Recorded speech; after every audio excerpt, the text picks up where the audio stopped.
pessoal, sou o professor Bruno Amorim e estou aqui de volta com vocês para mais algumas dicas quentes para a prova de vocês. Vamos lá? Agora o tema é geometria espacial. Comigo, vocês vão aprender, é fácil. A esfera, o cone e o cilindro são, lembram? Corpos redondos. Então, eu estou dando exemplo para vocês de corpos redondos. São corpos redondos porque tem pelo menos uma superfície que não é plana. Mas vocês têm que lembrar dos nomes. Esfera, cone e cilindro são corpos redondos.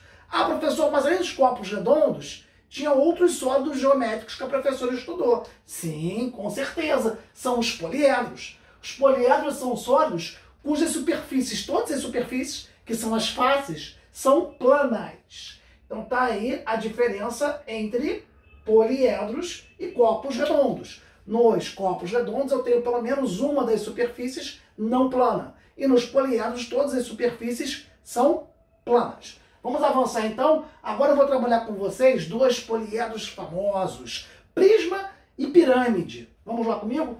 Uma pirâmide cuja base tem N lados, então vocês vão ter que exercer uma capacidade de abstração. Imagina que você tem uma base, que é um polígono, de N lados. A pirâmide, além desses, se tem N lados, eu vou ter N pontos na minha base. A pirâmide tem um ponto a mais. Então, com base nisso, eu consigo calcular o número de vértices. Se eu tenho N lados na base, eu tenho N vértices na base. Mais um, N mais um. Tá? Então, se a pirâmide tem N lados, tá? Eu vou ter N vértices na base, mais um, N mais um vértices. Ok, professor? E faces?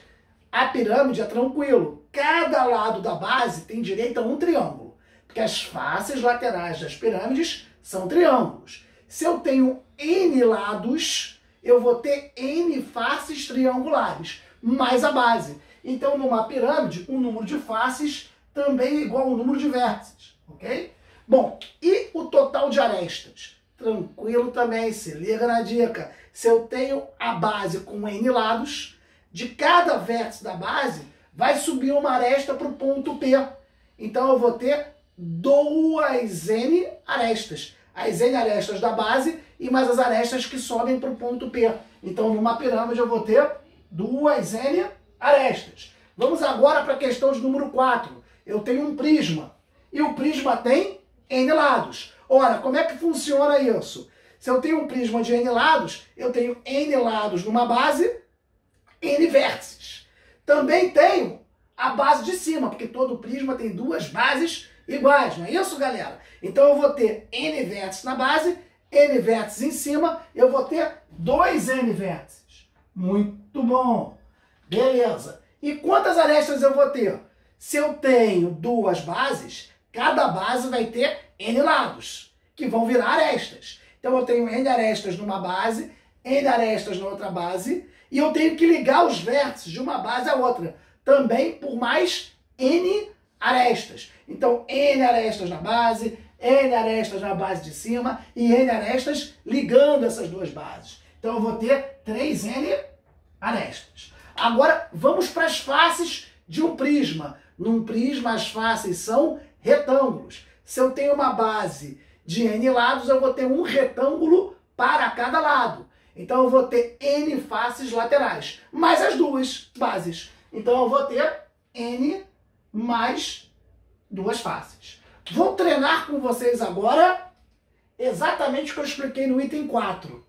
Um prisma cuja base tem 10 lados. Eu vou querer calcular vértices, arestas e faces. Ora, quantos vértices? Se eu tenho 10 lados, eu tenho 10 vértices na base. São duas bases, 10 embaixo, 10 em cima, 20. 20 vértices. Exatamente o que a gente viu aqui em cima. E arestas? Eu tenho 10 arestas numa base, 10 arestas na outra, mais 10 ligando. Eu vou ter 30 arestas. E quantas faces, professor? Se são 10 lados na base, cada lado vai ter direito ao seu retângulo. Então eu vou ter 10 faces retangulares, mais as duas bases, total de 12 faces. Aí o aluno pode me perguntar, professor, o senhor deu a fórmula do prisma e também fez um exemplo de prisma. Agora, o senhor deu a fórmula da pirâmide, mas não fez um exemplo numérico com a pirâmide. Pessoal, é só assistir o próximo vídeo do simulado. No simulado vai ter uma questão com pirâmide. Então, espero você no próximo vídeo. Valeu, galera!